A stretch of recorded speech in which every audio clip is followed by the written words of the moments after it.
आप सभी को जय गुरुदेव, धन गुरुदेव। तो आइए आज आपको मिलवाते हैं देसराज मैमी सर से, जो कि एक जाना-माना चेहरा है पूरे वर्ल्ड में और इंडिया में भी। लेकिन उनसे खुद हम जानते हैं उनके बारे में। सर अपने बारे में खुद हमें बताएँगे, देसराज मैमी सर जी। मैं अपनी तरफ से सभी भाइयों बहनों को हाथ जोड़कर जय गुरुदेव बोलता हूँ। मेरा नाम देसराज मेमी है जी। मैं इंग्लैंड में रहता हूँ और Shri Gurudas international organisation for human rights के लिए हम काम करते हैं। तो बहुत अरसे से हम यूके में रहते हैं। पहले से ही गुरुदास महाराज जी के साथ जुड़े हुए हैं। वो उसकी वाणी का प्रचार करते हैं, उसका ही काम करते तो हम जान सकते हैं सर, हैं। भारत से आप कौन से स्टेट से हैं, कौन से एरिया से हैं, कौन-सा आपका गाँव है, घर और आपके परिवार में कौन-कौन है? देखिए देखिए हम भारत से पंजाब के रहने वाले हैं, जलंधर के रहने वाले हैं और हमारी जो फैमिली है ज्यादा वो इधर ही है, इंग्लैंड में है, कनाडा में है, अमेरिका में है। तो हमारे जो दूसरे जो कजन्स हैं वो इंडिया में ही रहते हैं। हम रामा मंडी के खास रामा मंडी जलंधर के रहने वाले हैं। तो हम वहां से तुलसी सैनिटेशन के लिए जाने जाते हैं, तुलसी वालों के लिए जाने जाते हैं। तो हमारे जो बुजुर्ग थे उसका नाम तुलसी था, इसलिए हम उधर की भी जाने माने समाज में है। तुलसी तुलसी सैनिटेशन के लिए हम हमारे वहाँ वहाँ सैनिटेशन का बहुत बड़ा काम है। उधर जाते हैं, इंडिया में जाते आते रहते हैं, कनाडा में जाते रहते हैं, अमेरिका में जाते रहते हैं।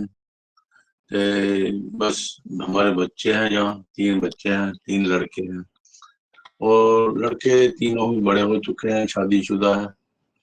तो हम मियाँ बीवी हैं, तो घर में रिटायर्ड हो गए अब तो जैसे अब एंजॉय अपने फ्री लाइफ एंजॉय करते हैं। जिंदगी में बहुत बड़ा काम किया है हमने, तो अब थोड़ा रिलैक्स हो गए हैं। हम संत रामानंद जी के साथ बहुत बड़ा काम करते रहे हैं जब से हम संत रामानंद जी सचखंड डेरा बल्ला से जुड़े हुए थे। तो बहुत सारी बातें सीखी हैं हमारे रामानंद जी से। तो ऐसे ही बस जो हमको सिखा के गए हैं उसी रास्ते पर पहले भी चलते थे, अब भी चलते रहे जी। जैसे कि आपने संत रामानंद जी के बारे में बात करी है, तो संत रामानंद जी जो हमारे समाज का एक ऐसा चेहरा था कि जिन्होंने पूरे समाज को ही बदल दिया। बट जब अचानक जी से जब उनके साथ इतना बड़ा हादसा हुआ, तो उसके बाद समाज पूरा एकदम से टूट ही गया था। तो उसके बारे में आपका क्या विचारधारा है? क्या कहना चाहते हैं आप उसके बारे में? देखिए, संत रामानंद जी की जितनी भी बात की जाए, जितनी भी उनके कामों की तारीफ की जाए कम है। मैंने अपनी जिंदगी में बहुत सारा टाइम हमारे रामनाथ जी के साथ बिताया है। जब हम इंडिया थे इकट्ठे कॉलेज में भी पढ़ते रहे हैं हम दोनों। तो उस वक्त वो जो थे वो संत नहीं थे, वो कॉलेज में पढ़ते थे। पर बचपन से ही जो जवानी से ही वो उनका जो स्वभाव था ना, वो साधु स्वभाव का थे। तो बहुत कम बात करते थे। जब भी बात करते थे रूहानियत की बात करते थे। तो हम जो थे थोड़ा कॉलेजिएट पर टाइप के लड़के थे। तो हमको वो हमारी उम्र हमसे 1 2 साल बड़े थे। हमको फिर भी बिठा कर वो समझाते रहते थे, ऐसा नहीं करना, ऐसा नहीं करना। तो हम सोचते उस वक्त हमें उस वक्त बेकार सी बातें लगती थी, क्योंकि हमारा ध्यान ही नहीं था इन चीजों की तरफ। तो हम उस वक्त जो कोट पहन के जाते थे, पैंट पहन के जाते थे, महाराज रामनाथ जी लोग उस वक्त भी जो पजामा कमीज में सादा कपड़ों में कॉलेज में इंतजार करते और पढ़ने में बहुत होशियार थे। वो इंटेलिजेंट थे बहुत ज्यादा। जो हमारे कॉलेज के प्रिंसिपल थे वो उनकी बहुत ही इज्जत करते थे। हमारे कॉलेज के प्रिंसिपल ओपी मोहन साहब थे। वो किसी से इतनी बात नहीं करते थे जितनी कि संत रामानंद जी से बात करते थे। उस वक्त की बातें हैं, बहुत पहले की बातें हैं। रामनाथ जी ने कॉलेज में ये बातें उठाते रहते थे कि हम लोगों के साथ वितकरा क्यों होता है, हमको बराबरता क्यों नहीं मिलती। तो धीरे धीरे हम भी उनके साथ जुड़ते रहे। लेकिन बाद में संत रामनाथ जी तो बहुत बड़े संत हो गए, क्योंकि उनका स्वभाव पहले से ही संतों जैसा था। हम इधर आ गए 1978 में, तो वह मेरे को वो पहली बार आने के बाद 9 साल के बाद इंग्लैंड में मिले थे। तो मैं ना, मेरा तो डेरे में आना जाना नहीं था। हम जहाँ आ गए, घर ले लिया, बच्चे थे 2, तीसरा तो बाद में होगा। तो बस मेरे घर में आए, वो उन्होंने मेरे को बोला भी देसराज जी, हाँ मैं तो वैसे ही रामा रामा कहते थे हम उसको। तो कहते जब मैंने उसको देखा, उसके जो संगीत को देखा, उसकी जो श्रद्धा को देखा, तो मैं भी कायल हुआ उसका। मैं कहा नहीं, ये तो अब साधारण इंसान नहीं रहे, ये तो महापुरुष बन चुके हैं। तो मैंने उनको अपना गुरु माना उस वक्त। उस वक्त से ही हमने बहुत मेरे को भी उन्होंने साथ में जोड़ा। ये बात मैं कर रहा हूँ, जब वो पहली बार इंग्लैंड में आया, मेरे को याद नहीं है कौन से साल की बात है, 83-84 की बात होगी। तो जब से मैं उनके साथ ही जुड़ा हूँ। फिर उन्होंने जो जिसके लिए हम काम करते हैं, वो भी ह्यूमन राइट्स की जो उन्होंने संस्था इंग्लैंड में उन्होंने बनाई थी। तो मेरे को ही उन्होंने इसके काबिल समझा था। तो ऐसे काम करते रहे। और मैं रामानंद जी महाराज की तो जितनी ही बात करूं उतनी ही कम है। लेकिन महाराज रामानंद जी जो हम लोगों को चेतनता देकर गए हैं ना, हमारे समाज को, वो सारे संत नहीं ऐसा काम करते। अगर वो चाहते, मैंने अपने आंखों से देखा, अगर वो चाहते करोड़ों अरबों रुपया इकट्ठा कर सकते थे। लेकिन उन लोगों को पैसे से कोई मतलब नहीं था। उन लोगों को अपने समाज को आगे लेने जाने से मतलब। बस ऐसे ही जुड़े रहे हैं उन लोगों के साथ। बहुत समझाते रहते। मैं तो कई बार उनके साथ कनाडा में भी गया, अमेरिका में भी गए हैं, यूरोप में तो हम उसके साथ ही रहते थे। जब उन लोगों का असैसिनेशन हुआ ना, तो हम एक हफ्ता पहले उनके साथ थे, बरगामो में, इटली में थे हम। तो उस वक्त जब हम आने लगे, तो मैंने रावण को, लोगों धमकियां लोगों की पहले से आती थी। तो ये लोगों को संत रामानंद जी बर्दाश्त नहीं थे। तो मैंने बड़े सहज स्वभाव से, बड़े डरते डरते पूछा, मैं कहा महाराज जी अपना ख्याल रखा दीजिए।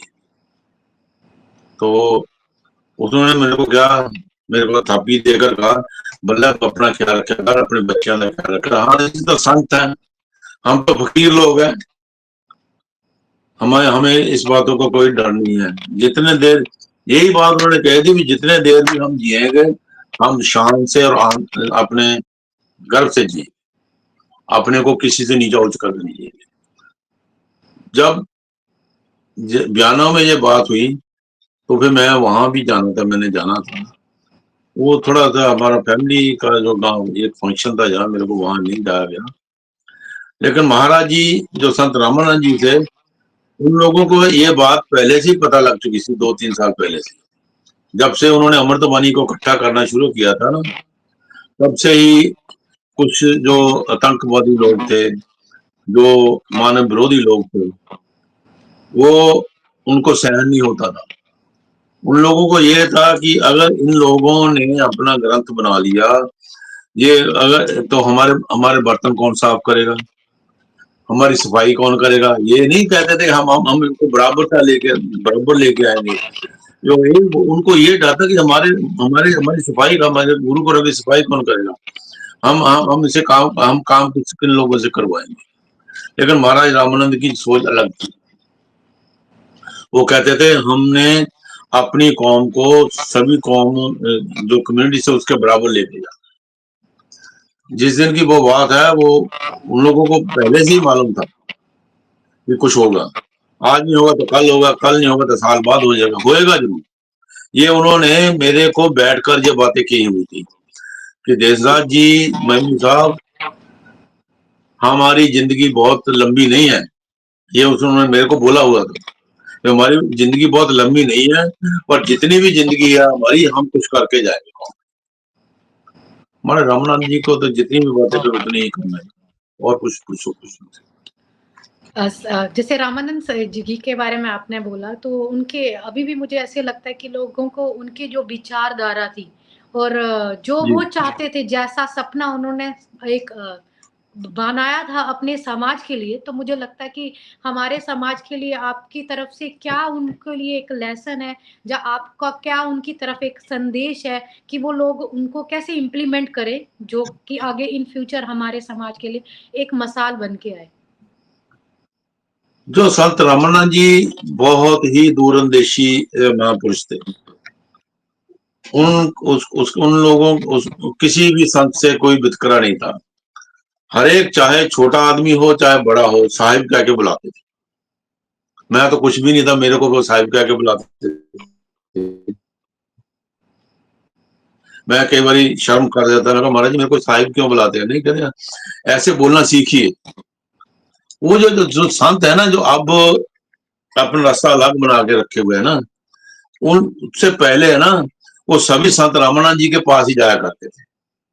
हमारा रामानंद जी से ही एडवाइस लिया करते, हम क्या करें, हम क्या करें।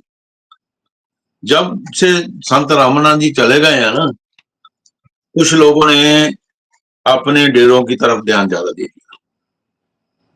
कौम की तरफ ध्यान देने की बजाय अपने डेरों को प्रफुल्लित करने में, उनको बढ़ाने में उधर उधर केंद्रित हो गए। लेकिन होना ये चाहिए था उन सभी को, चाहे आपको कोई भी तकलीफ आता है, जैसे संत रामानंद जी कहे वैसे ही करना चाहिए। कुछ संतों ने उन लोगों के साथ धोखा किया रामानंद जी के साथ। ये मैं खुलकर बोल रहा हूँ कि बहुत सारे ऐसे संत हैं जो संत रामानंद जी से ही प्रेरणा लेकर वो संत बने, वो ही कहते। लेकिन जब वो पूरे हो गए ना, उन्होंने सिर्फ एक तरफ ही ध्यान कर दिया, अपने डेरे की तरफ, दूसरी तरफ पैसा इकट्ठा करने की तरफ ध्यान। ये जो हमारे समाज में जो है ना, ये ऐसी बात हुई है, इससे हमारे समाज को आगे जाने में बहुत ही ज्यादा घाटा हो रहा है, बहुत ही ज्यादा नुकसान हो रहा है। मेरी तो पहले भी मैं ये बोल रहा हूँ, अब भी मैं बोल रहा हूँ साधु संतों को कि आपको एक लाइन में आना चाहिए, गुरु रविदास जी की वाणी को अपनाना चाहिए, तभी हमारा उद्धार होगा। तो आप जैसे आप हैं, संजय जी हैं, विक्की जी, और कोई बहुत सारे लोग हैं जो काम करते हैं, लेकिन आपके काम को अगर एक तरफ आप काम करें, दूसरी तरफ आपके काम पर वो मिट्टी डाल रहे हैं।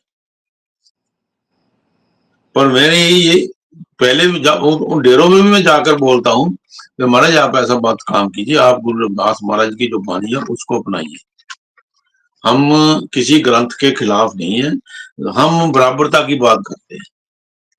मैं ये बोल रहा हूँ कि आप जब भी किसी भी डेरे में जाओ तो खुलकर बोलिए, हम रविदासियन हैं, हम हमारा हर का निशान है, हमारा जय गुरुदेव का ग्रीटिंग्स है। ये जो हर का निशान है ना, ये भी जिन संतों की मैं बात कर रहा हूँ, इन लोगों ने ही डेरे वालों को दिया हुआ है। जो साधु संप्रदाय सोसाइटी है ना, आप जानते होंगे, जो पंजाब की साधु संप्रदाय सोसाइटी है, इन लोगों ने ही पास करके जो हर का निशान जो है, ये सभी को दिया था, हमारा हर का निशान है। साथ में उन्होंने ये भी पास किया था कि हमने हमने सब ने मिलकर गुरुदास महाराज की वाणी को इकट्ठा करना है, उसको लेकर। लेकिन महाराज रामानंद ने तो उन सब की बातों को माना जो वो कहते रहे। पहले क्या था, पहले हम लोग सोहंग की बात करते थे। मैं बात ये बोलूं, सोहंग की बात ये इन संतों ने ही कहा था कि हम आम लोगों को सोहंग समझ नहीं लगता, इसका मतलब क्या है। हम जो गुरुदास महाराज की वाणी का जो शब्द है, हार है, वो लेंगे। वो डेरे वालों ने ये इस बात को माना, अपनाया। वो ये जो अमृतवाणी जी भी की बातें हैं ना, जो ये कहते हैं हमने नहीं करना जी, हम तो ग्रंथ रखेंगे, इन लोगों ने ही पास करके बोला था गुरु रविदास महाराज की वाणी को इकट्ठा किया। अब जो अगर अगर ये अपने स्वार्थ के लिए, मैं समझता हूँ ये हमारी कमेटी के लिए धोखा कर रहे हैं, जो हम हमारे पास, और संत रामानंद जी को जो विजनरी महापुरुष थे, उसके साथ भी धोखा हो रहा है। हाँ जी। जैसे कि इनके विचारों से पता चलता है कि ये चाहते हैं कि जितने भी संत हैं, जो संत समाज है, वो सभी एक साथ जुड़ के अपने, अगर सारे संत समाज एक प्लेटफ़ॉर्म पे आ जाएँगे, एक साथ जुड़ जाएँगे, तो हमारी कौम के लिए सबसे बेस्ट एक लेसन भी वही है, और हमारे लिए सबसे बड़ी अचीवमेंट भी वही है कि हमारा सारा समाज इकट्ठा हो गया है। अभी हो क्या रहा है कि हमारा सारा समाज अलग-अलग है, तो जब एक प्लेटफ़ॉर्म पे आ जाएगा, जैसे मैमी सर हैं और भी सारे सभी लोग हैं, वो चाहते हैं कि हम सब इकट्ठे होके गुरु रविदास जी की वाणी को अपनाएँ, उसी को आगे इम्प्लीमेंट करें आगे। तो मैमी सर, जी। मैं थोड़ा जानना चाहूँगी, जो आपका जो खुद की ऑर्गनाइज़ेशन है, जो आपने बोला ह्यूमन राइट्स के बारे में, आप उसके बारे में हमें थोड़ा-सा विचार बताएँ, उसके क्या हैं? क्या उसका आगे क्या काम वो करती है, देखिए, और आगे का उसका क्या विज़न है? देखिए ये मिलेनियम ईयर की बात मैं कर रहा हूँ, मिलेनियम ईयर 2000 की बात कर रहा हूँ। उस वक्त जब मैं यहाँ श्री गुरुदास टेम्पल बेडफोर्ड का मैं जनरल सेक्रेटरी हुआ करता उसका उस वक्त, तो हमने अपने गुरु घर की ओपनिंग की थी वहां पर। तो उस वक्त महाराज निरंजन दास जी और संत रामनाथ जी भी यहाँ आए। तो उस वक्त उन लोगों ने बाहर के मुल्कों में भी आकर देखा था कि हमारे लोगों के साथ इंडिया में, पंजाब में तो वितकरा होता है, जातिवाद होता ही है, लेकिन उन लोगों ने बाहर में देखा, बाहर के जो लोगों, बाहर में आकर भी हमारे लोगों को जातिवाद का सामना करना पड़ता है। फिर उस वक्त उन्होंने एक तो फ्रीक्वेंटली मीटिंग की, तो हमारे साथ मीटिंग की उन्होंने, और जो बुद्धिजीवी जो उनके साथ मीटिंग की, हमने एक ह्यूमन राइट्स जो अपना मनुष्य अधिकार है, हम उसकी बात करना चाहते हैं। गुरुदास महाराज के नाम पर हम ह्यूमन राइट्स की बात करेंगे। फिर उन्होंने 2002 में ये संस्था को बनाया, यहाँ इंग्लैंड में, ये लंदन में बनाया, और उस वक्त हमें बहुत सारा जो मुश्किलों का सामना करना पड़ा। लोगों ने हमारे घर को तोड़ दिया, ऐसे बोला, गाली बोला, ये बोला, लेकिन महाराज ने ये बोला था कि हम ये ह्यूमन राइट्स की संस्था को बनाकर ही रहेंगे। वो जो ह्यूमन राइट्स की संस्था उन्होंने 2002 से बनाई है, उस वक्त से ही चल रही है। हमने पहली बार इंग्लैंड में, ये बहुत बड़ा इतिहास था, पहली बार ब्रिटिश पार्लियामेंट में हमने, जो Shri Gurudas international organisation for human rights है, उसकी तरफ से हमने ब्रिटिश पार्लियामेंट में, हाउस ऑफ कॉमन में, एक गुरु रविदास जी का प्रोग्राम किया था। वो उस प्रोग्राम में संत रामानंद जी भी आए थे, संत निरंजन दास जी भी आए हुए थे, और भी वर्ल्ड से बहुत सारे बुद्धिजीवी आए थे। और महाराज रामानंद जी ने 4-5 पेज की जो इंग्लिश में स्पीच लिखी हुई थी, वो पार्लियामेंट में बोली थी। हमने दोनों लोग, जो जो इंग्लिश लोग थे उनको भी बुलाया हुआ था, जो एमपी थे।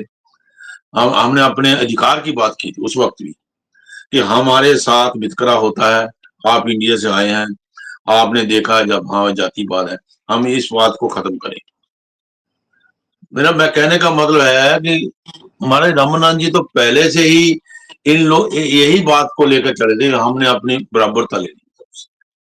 और आज के दिन में भी हम काम कर रहे हैं। और देखा है कि जो ग्लोबल रविदासिया फाउंडेशन है, हमने देखा इन लोगों ने हमारे साथ कांटेक्ट किया। हमने ग्लोबल रविदासिया फाउंडेशन के जो मेंबर है उनके काम को देखा। पहले मैं 1-2 साल अपने काम को वॉच करता रहा। डांडा जी से बात हुई, हम जुड़े हैं आपके साथ, जो ग्लोबल के साथ अच्छा काम कर रहे हो आप। जो हमारी सोच है, वो हमारी सोच है, आपकी सोच मिलती जुलती है।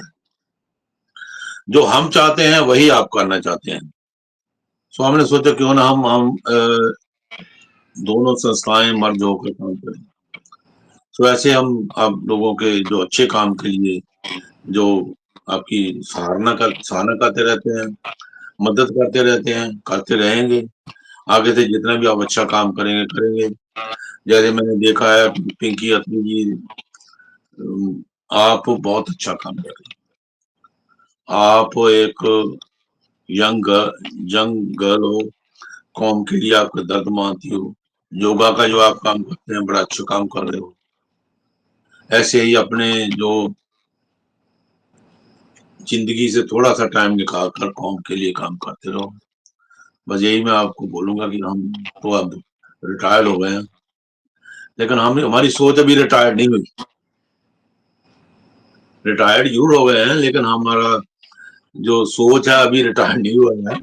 हम फिर भी कहीं ना कहीं काम कौम के लिए काम करते रहे। ऐसे ही आप करते age is just a number sir, जैसे बोलते भी हैं, तो उससे कुछ हैं। जी इतना फर्क नहीं पड़ता। जैसे सोच हमारी जवान रहनी चाहिए, एज तो हमारी बढ़ती जी रहेगी। जैसे आपने जी बात करी, योग के बारे में बात करी, तो जैसे ग्लोबल ने एक बहुत बड़ा स्टेप उठाया कि अभी तक किसी ने योग के बारे में इतना, मैं और भी संस्थाओं के साथ काम करती थी पहले, लेकिन मुझे पहली बार ग्लोबल ने और इनके थ्रू ही मुझे अपने समाज के साथ जुड़ने का मौका मिला और इनके साथ एक काम करने का मौका मिला। तो योग के बारे में जैसे आपने बोल ही दिया, पर फिर भी आजकल सुनने में आता है, जैसे ज़्यादातर देखते हैं कि जो बाहर के मुल्क, जो अदर साइड जो लोग हैं, वो ज़्यादा डिप्रेस्ड रहते हैं, जहाँ बोलते हैं कि वो लोनलीनेस ज़्यादा है, सोशल इंटरैक्ट लोगों का कम रहता है। तो उनके लिए आपका क्या संदेश है? देखिए, मेरा तो यही संदेश है, अकेले रविदासी लोगों के लिए नहीं, सभी सभी समाज समाज के लोगों के लिए। जो हेल्थ इज वेल्थ। सबसे पहले अगर आपका हेल्थ अच्छा है तो वेल्थ वेल्थ भी फिर ही आपको अच्छी लगेगी। अगर आपके पास इतना बड़ा पैसा है, आपकी जो हेल्थ ठीक नहीं है, तो उस पैसे का आप क्या करोगे? कुछ नहीं करोगे ना। ये जो जॉब की बात आप कर रहे हैं ना, ये पहले किसी ने नहीं की हमारे समाज में। आप पहले लोग हैं जिन्होंने जॉब की भी बात की है, हेल्थ की भी बात की है। नहीं तो हमारे जो इंग्लैंड की मैं बात कर रहा हूँ ना, इंग्लैंड के जो पहले लोग, जैसे हम हमसे पहले भी जो आए थे, जहाँ हमारी आंटियां थी, जो जो बुजुर्ग थे, उन लोगों का यही था भी बस सुबह काम पर चल जाना है। 8 घंटे कर दिए, 4 घंटे का ओवर टाइम मिल गया, शाम को आ गए, 2 गिलासियां पी ली, सो गए, बस सुबह फिर चले गए। ऐसे ही होता था। थोड़े बहुत पैसे इकट्ठे कर लिए, इंडिया में भेज दिए जहाँ कोई जमीन नहीं। जो हमारी जो औरतें थी वो भी, कई लोगों को तो ये भी नहीं पता था कि हम इंग्लैंड के रहने वाले इतनी देर से हैं। यहाँ यहाँ पर बहुत सारे जो हेल्थ फैसिलिटीज भी बनी हुई हैं, हमको वहां भी जाना चाहिए। मैं सच्ची बात बोल रहा हूँ आपको, ऑन द रिकॉर्ड बोल रहा हूँ आपको, कि मेरी हेल्थ काफी खराब हो गया था पिछले, मैं 6-7 साल पहले की बात कर रहा हूँ।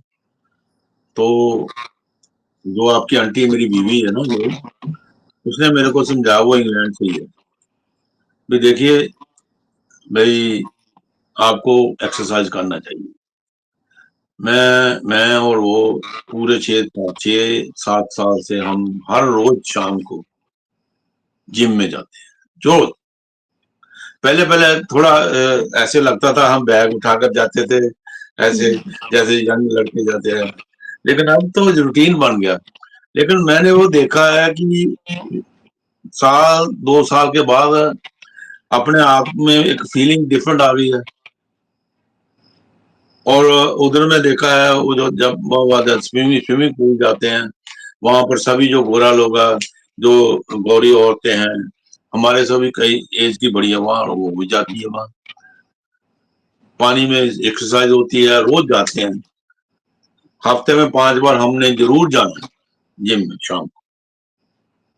तो इससे थोड़ा हेल्थ की तरफ आपको लोगों को ध्यान देना चाहिए, सभी लोगों को। मैंने देखा यहाँ तो क्या है कि अगर रिश्तेदार आ गया, इधर पकौड़े बना लो, समोसे बना लो, वो खा लो, तेल वाली चीजें खा लो, वो आपको हेल्थ को खराब करती है। इसीलिए लोग जल्दी इस दुनिया से चले जाते हैं। गोरे लोग हैं ना जो, इन लोगों की जो एवरेज एज है ना, वो 80 साल है। 80 साल से कोई बदकिस्मती आदमी या औरत तो मरती होगी। अपना ध्यान जरूर दे, अगर रिटायर्ड भी हो जाते हैं, शाम को उन लोगों ने दोनों ने हाथ पकड़ कर सैर करने जाना।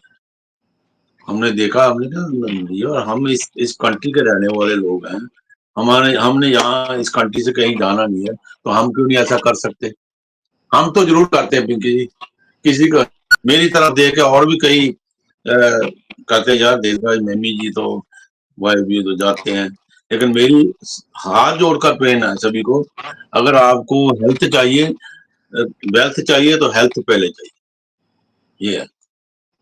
तो इतना बड़ा लेसन एक हमारे समाज के लिए, और भी ऐसा नहीं कि सिर्फ हमारे समाज की बात करी, उन्होंने सभी के लिए करा कि हेल्थ इज अ वेल्थ। अगर आप हेल्दी हैं जी तो ही आप कुछ कर सकते हैं। तो जैसे बोलते ही है जी हेल्दी बॉडी, ठीक है, हेल्दी बॉडी होगी तो तभी वो आगे समाज के लिए भी काम कर पाएंगे, और भी चीजों में हम अपने आप को आगे बढ़ा पाएंगे। वो हमारी सबसे बड़ी प्रायोरिटी जो रहनी चाहिए, वो हेल्थ ही रहनी चाहिए। तो मैं भी सर आपसे पूछना चाहते हैं कि ग्लोबल रविदासिया वेलफेयर ऑर्गेनाइजेशन, ये जो रविदासिया ऑर्गेनाइजेशन है, वो एक तो योग के को प्रमोट कर रही है। योग को अभी जी तक किसी ने इतना प्रमोट नहीं किया था, लेकिन इन्होंने एक जिसे बोलते हैं क्रांति लाई है समाज में, कि हेल्थ जी को इन्होंने जी प्रेफरेंस दी। उसके साथ साथ में ये अमृत वाणी को ये चाहते हैं कि अमृत वाणी भी हमारा हर एक बच्चा पढ़े, उसको पता होना चाहिए। जब हमारे समाज के एक-एक बच्चे को पता होगा कि हमारा जो बेसिक रूट का क्या है, हम कहाँ से आए हैं, क्या हमारा ग्रंथ है, और कैसे हमें जो कर्म कांड हैं, जो हमारे करने हैं, वो कैसे करने चाहिए। तो उसके बारे में, अमृत बानी के बारे में आपका क्या विचारधारा है? देखिए, जो हमारे गुरु जी का ग्रंथ है, गुरु गुरु रविदास अमृतवाणी जो ग्रंथ है ना, ये एक, हमको इसको पवित्र ग्रंथ अपना मानना चाहिए। कुछ लोग इसको गलत शब्द बोलते हैं, किताब बोलते हैं, कुछ पोथी बोलते हैं। जैसे पंजाब की जो पार्लियामेंट में भी ये बातें हुई, अभी मैंने कल देखा। मेरी तो अपने लोगों से एक विनती है कि किसी की लकीर छोटी करने की बजाय अपनी लकीर को बड़ा कीजिए। किसी से मुकाबला मत कीजिए। अपनी ऐसी है ना, ये इतनी बड़ी लकीर है किसी किसी की, हमने ये सोचना हम इससे दुगना अपनी लकीर को बढ़ाना है, हम उसको छोटा नहीं करना है। जब उससे उस अपनी सोच है उसको, अपनी लकीर को बड़ा करेंगे, उस दूसरे की लकीर अपने आप छोटी हो जाए। सो ये जो ग्रंथ है ना, ये सबको अपनाना चाहिए। गुरु रविदास महाराज जी को जो मानते हैं, अगर हम गुरुदास को अपनाते हैं तो उसकी वाणी को भी अपनाना चाहिए। जो जो लोगों ने गुरु रविदास महाराज जी के नाम पर जो मंदिरों के, जो गुरुद्वारों के नाम रखे हुए है ना, मेरी तो बहुत से मैं पहले से विनती है उन लोगों को कि अपने गुरुदास का नाम तो जरूर रखा हुआ है, गुरुदास की तो मान का नाम तो है, लेकिन उसकी मानते तो नहीं है आप। देखिए ना, बड़ी अच्छी, ये बड़ी बड़ी बात है।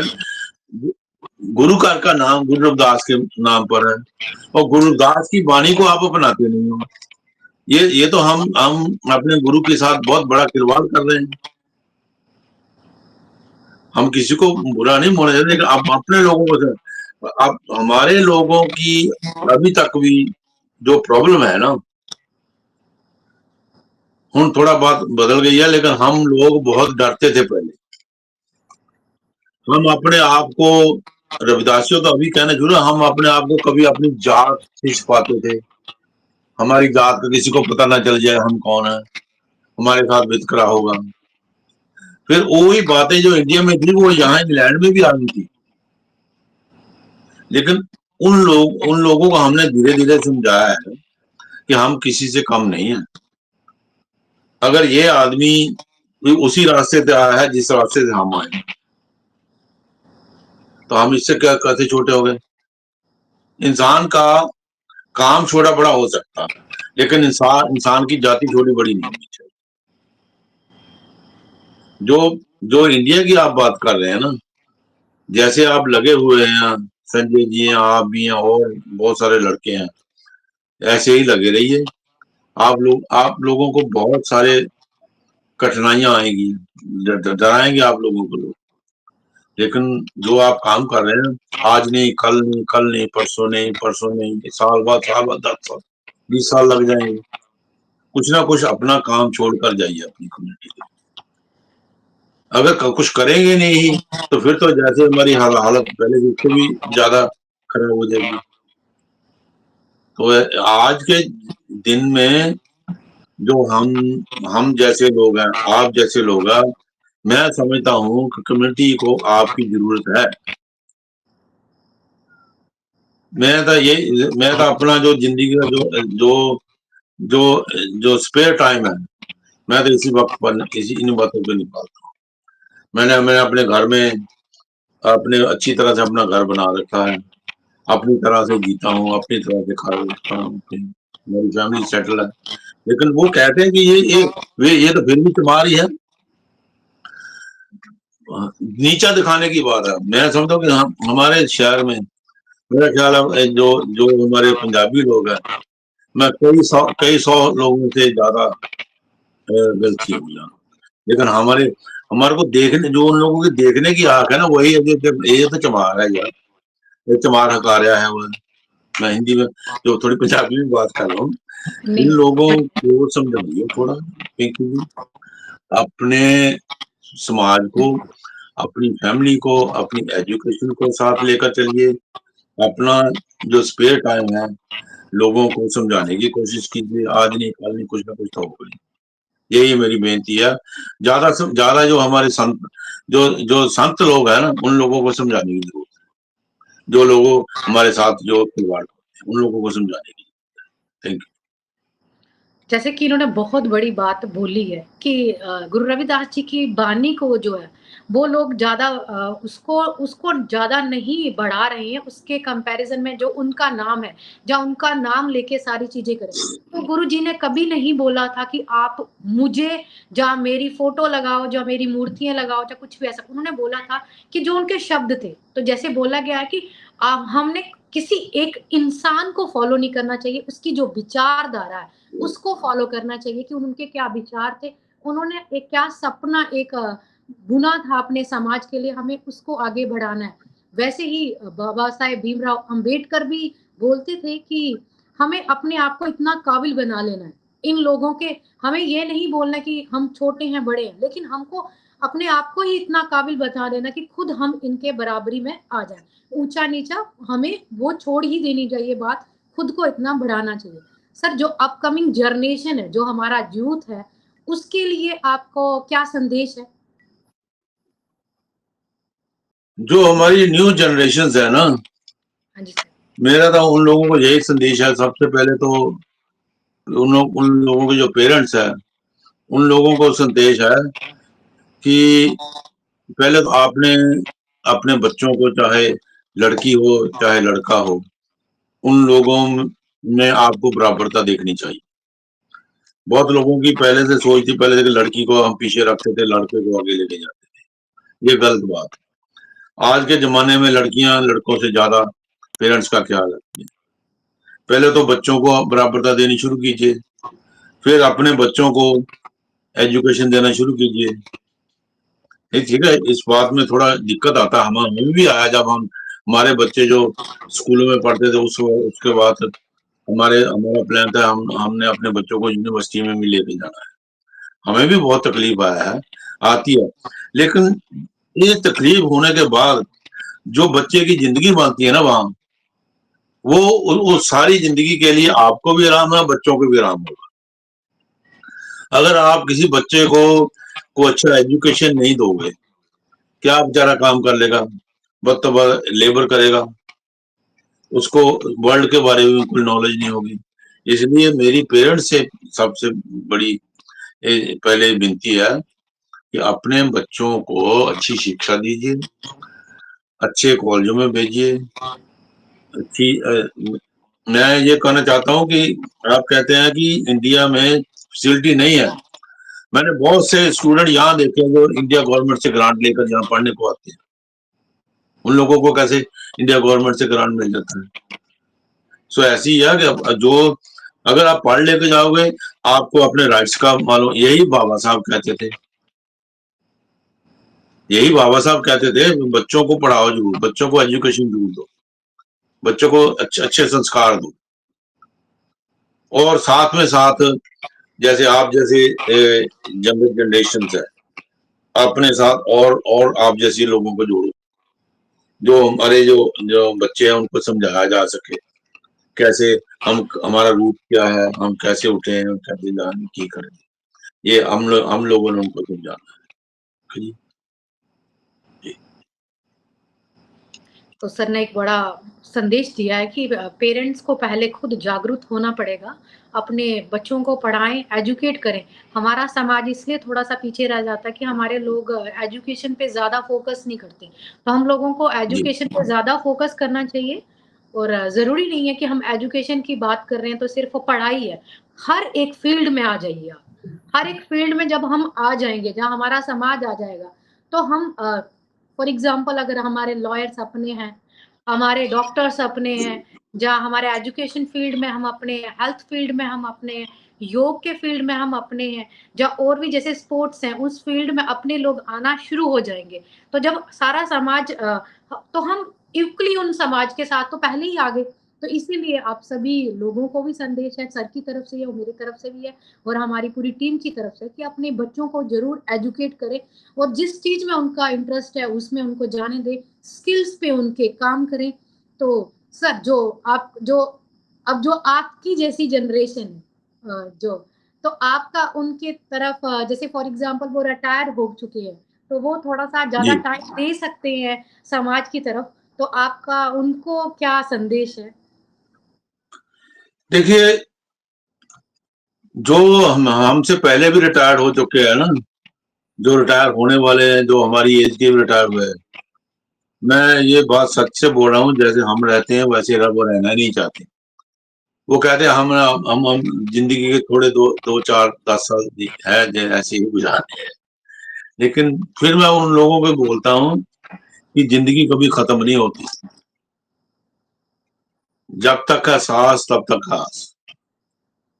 जब तक जियो, शान से जियो, अच्छे बनकर जियो, अच्छा कपड़ा पहनो, अच्छी सोच रखो, अच्छी, अगर अफोर्ड कर अच्छी अच्छा घर बना के रखो, अच्छी गाड़ी बना के रखो, और समाज में अपना नाम दो। हॉलीडे हॉलीडे जरूर जाना चाहिए। जो हमारी हमारी एज के लोग हैं ना, ये पैसे जोड़ते रहते हैं, ऐसे ऐसे करके जोड़ते रहते हैं। इन लोगों से थोड़ा छुटकारा पाकर आपको साल में 2 साल बाद कहीं ना कहीं गोरों की तरह हॉलीडे करना चाहिए। आपको जो माइंड का जो ना जो टेंशन है वो खत्म हो जाए। यही मेरी हमारी हमारी एज के जो लड़के हैं, जो जो इंसान है, या मेरी बहन है, या मेरी आंटीज है, उनको बोलना चाहता हूँ कि अपनी जिंदगी को अच्छी तरह से रखते रहो, किसी पर डिपेंड मत हो ना। ये जो इंग्लैंड तो ऐसा मुल्क है, ये किसी के डिपेंड होने का रहने नहीं है। अगर आप आपके बच्चे आपकी देखभाल नहीं करेंगे तो यहाँ की गवर्नमेंट आपकी देखभाल करेगी। तो ऐसे है कि अपना जो है रहने सहने का ढंग बदलिए, अपने बोलने का ढंग बदलिए, अपने जो समाज में दूसरे लोगों के साथ बिछड़ने का ढंग बदलिए। जब आप जो लाइफ स्टाइल बदल लोगे तो लोग आपको कोई भी नीचा नहीं कहेगा। देखें यार क्या बात है, ये ऐसे बात है, आ गया बंदा, आ गया, हाँ आ गया भाई, ये ऐसी बात होनी चाहिए। हैं? ऐसे नहीं छड्डो यार है की करना है इतना। अपनी पर्सनालिटी को मेंटेन रखो। ओके, यही मेरी बोलना है। आगे सर थैंक का यू। बोलना है कि आपका ऑरा एक ऐसा होना चाहिए जिसको अब आपकी कि आप जहाँ पे भी जाएं तो आप एक अपनी छवि छोड़ के जाएं। जैसे अम्बेडकर बिल्कुल। जी ने बोला था कि हमारी लाइफ लंबी नहीं होनी चाहिए, बड़ी होनी चाहिए। कि हम जी ऐसा नहीं है कि हम बड़े दिन तक जिए बट हम समाज के लिए कुछ करना करें ना। तो हम चाहे कम दिनों के लिए जिए, बट इस समाज के लिए कुछ ना कुछ करके जाएँ। बड़ी जनरेशन के लिए भी सर ने लेसन दिया है, छोटी जनरेशन के लिए। तो जैसे सर अब थोड़ा-सा हम पूछना चाहेंगे आपको, ग्लोबल वेलफेयर ऑर्गनाइज़ेशन जो काम कर रही है, उन कामों के बारे में थोड़ा-सा आपने वैसे पहले बता भी दिया, थोड़ा-सा डिटेल में आप अपने ओपिनियन उसके लिए जो भी आपका थोड़ी ओपिनियंस भी बता दीजिए, और हमारे लिए कुछ सजेशंस हैं, तो आप वो भी शेयर कर सकते हैं हमारे साथ। देखिए, जो ग्लोबल रमदासिया के जो लड़के लड़कियां हैं ना, अब काम करते हैं, मेरे ख्याल से ये सही डायरेक्शन में काम कर रहे हैं। ऐसे ही काम होना चाहिए। ये भी मैं ये मेरे को मालूम भी है, मैं समझता भी आप लोगों को जिन लोगों ने कोई कुछ काम नहीं करना, उन लोगों को आपसे जेलसी भी है, लेकिन घबराना नहीं बेटा। आप अपना काम करते रहिए। अपनी अच्छे जो फैमिली को देखभाल करने के बाद तो जो है आप अच्छा काम कर रहे हैं। इंडिया के बाहर में जाकर भी आप जो हमारे लोग हैं उनको चेतन कर देते हैं। ऐसे ही देते रहिए, बस ऐसे ही काम करते रहिए। हम आपके काम से खुश हैं। जब जब आप जब आप अब हम आपके काम से खुश नहीं होंगे, हम आपको बोल ही देंगे। लेकिन अभी तक मेरा वो मन है ना, ये है कि आप अच्छा काम करें, ऐसे ही काम करें। हमारा आशीर्वाद आपके साथ रहे। आपका आशीर्वाद तो हमेशा हमारे साथ रहना ही चाहिए, ताकि आप ही मार्गदर्शक हैं जो हमें बता देंगे कि हमें क्या करना है, क्या नहीं करना है। तो जैसे कल अभी आप जो इंफीरियरिटी कॉम्प्लेक्स है ना हमारे अंदर में, जो इंफीरियरिटी कॉम्प्लेक्स है ना अंदर में, वो हम लोगों को पहले वो निकालना चाहिए। जैसे मैं पहले आपको बोल चुका हूँ कि आप अपने जीने का ढंग बदलिए, आप अपनी बात करने का ढंग बदलिए। हमारे लोगों में जो इंफीरियरिटी कॉम्प्लेक्स है ना, वो ये है कि मैंने देखा भी है कि हमारे जो लड़के लड़कियां एससी सर्टिफिकेट दिखाकर गवर्नमेंट की जॉब ले लेते हैं, उसके बाद उनकी प्रमोशन भी हो जाती है। फिर वो अपना थोड़ा जब पैसा उनके पास आ जाता, अपना अपना जो जो अपना ट्रेंड बदल लेते हैं। हम तो गुरदासी है ही नहीं, गुरदासी की बात ही नहीं करते, गुरदास की बात ही नहीं करते, ये किसी को पता नहीं चले। ये बात गलत है।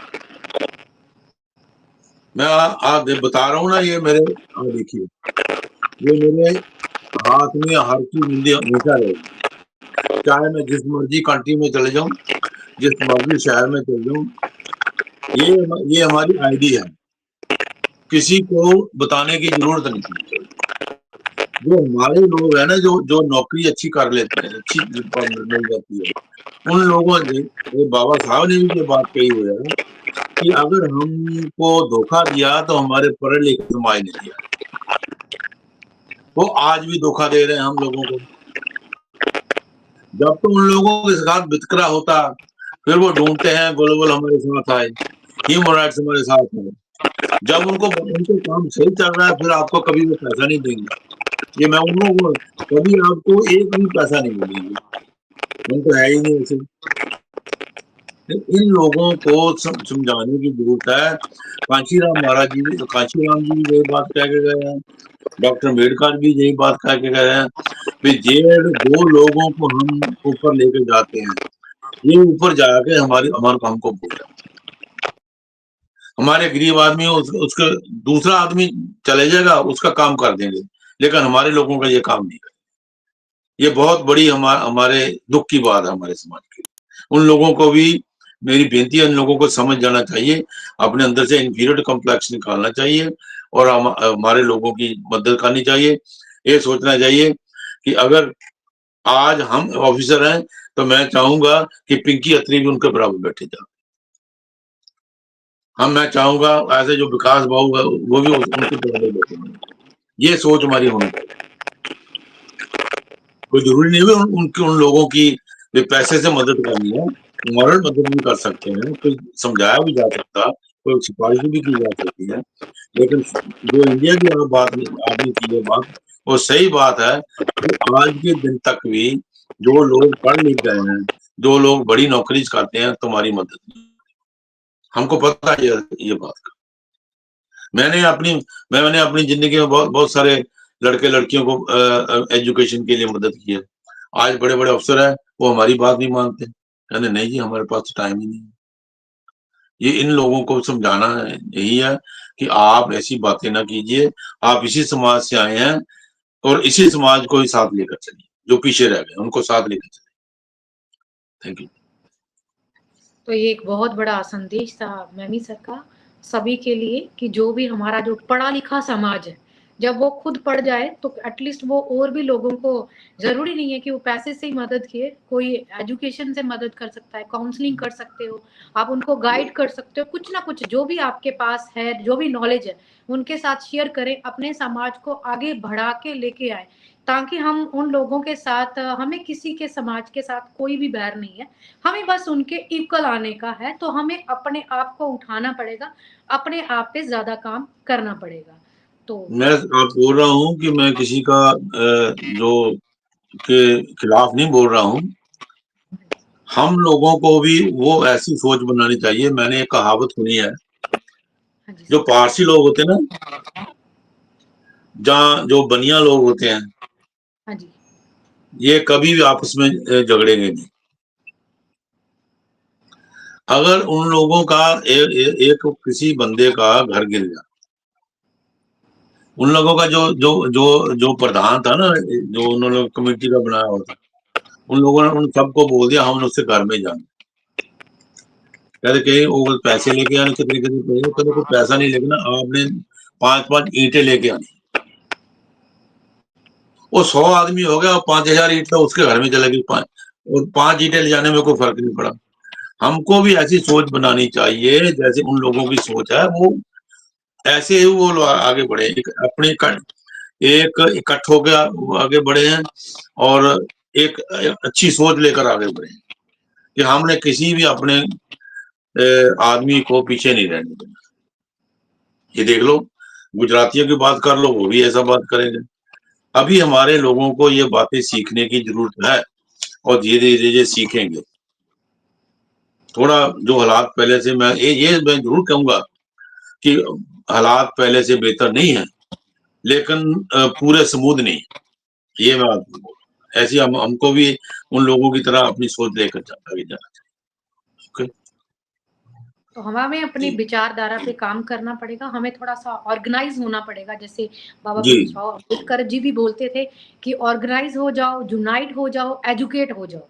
तो जब हम इकट्ठे हो जाएँगे, ऑर्गनाइज़ हो जाएँगे और एजुकेट हो जाएँगे, तो हम किसी के साथ भी अ, अच्छे से बात कर सकते हैं। जैसे मैमी सर का बात करने पहला उन्होंने यही बोला कि हमें थोड़ा-सा अपना लाइफ़स्टाइल चेंज करना है। हमें अपने बात करने का तरीका, रहने का, हमारा जो दैनिक-चर्या है जिसको बोलते हैं लाइफ़स्टाइल, इसको थोड़ा-सा हमें उस पे काम करना चाहिए। अपनी हेल्थ पे ज़्यादा फ़ोकस करना चाहिए, हेल्थ पे फ़ोकस करना चाहिए और कैसे हम इंटरैक्ट करते हैं समाज में, तो उसका भी एक हमें उसके बारे में भी सोचना चाहिए कि हमें अपने आप को कैसे रिप्रेज़ेंट करना है किसी के सामने, तो हमें वो चीज़ भी आना चाहिए। तो जैसे महाराज जी की बात करें, जैसे गुरु रविदास जी तो बोलते ही थे कि सात संगत मिल रही माधो जैसे मधुर मखीरा। तो जब एक जात हम इकट्ठे हो जाएँगे, सारा इकट्ठे हो जाएँगे, जहाँ जैसे मधुमक्खी है तो वो पूरा इकट्ठे होके एक झुंड में रहती हैं, तो वो कितना बड़ा एक फ़ोर्स बन जाती है, जहाँ उनको किसी को भी एक मधुमक्खी को हमने मारना हो तो हम 1 सेकंड के लिए भी नहीं सोचते। लेकिन पूरी मधुमक्खी के छत्ते को अगर हम देखें तो देख के भी डर लग जाता है कि क्या ये इसके हम हाथ लगाएँ, छेड़ें। तो उसी तरह अगर हम सारे यूनाइट हो जाएँ, एक साथ हो जाएँ, तो हम कुछ भी कर सकते हैं। हम पूरी क्रांति देखिए जैसे आज हमारे जो मेन मेहमान थे, मैमी सर, हम चाहते हैं कि इन फ्यूचर भी हम इनके टच में रहें। इनके जो भी विचार हैं, वो हमें मिलते रहें, इनकी जो ब्लेसिंग्स है, वो हमें भी मिले और समाज को भी मिले, जो इनके ओपिनियंस हैं, जितनी अच्छी जिन्होंने बातें करी, हेल्थ के बारे में पर्टिकुलरली सर ने बोला कि हम सबको अवेयर होना चाहिए। तो हम चाहते हैं कि इन फ्यूचर भी हम इनके साथ जुड़े रहें और ऐसे ही अपने समाज के जो बड़े-बड़े लोग हैं, तो हम चाहते हैं कि इन फ्यूचर हम उनके साथ भी कॉन्टैक्ट करें, उनके जो विचारधारा है वो आपके सामने लाने की हम कोशिश करेंगे। तो आप सभी को जय गुरुदेव, धन गुरुदेव। जय गुरुदेव जी।